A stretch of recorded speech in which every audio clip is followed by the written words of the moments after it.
Hi friends, I'm Bo. Let's get our brains and bodies ready to read. Do you love letters? Yes?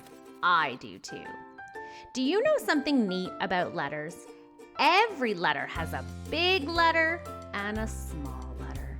Do you want to meet a letter today? Okay, let's meet the letter T. These words start with T. Tree, turtle, and tomato. Tree, turtle, and tomato. I'll start with T. Great job! Would you like to draw the letter T with me? Yes? Okay. Which one would you like to draw first? The big T or the little t? Okay, let's draw the big T first.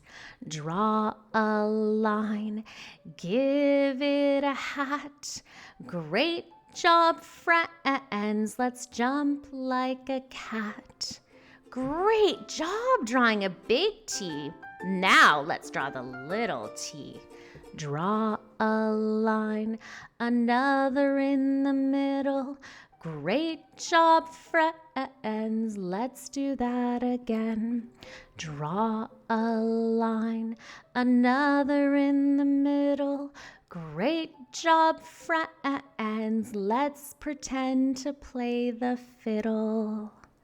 Do you remember what letter we met today? That's right, the letter T. Thank you for learning and moving with us. Bye for now.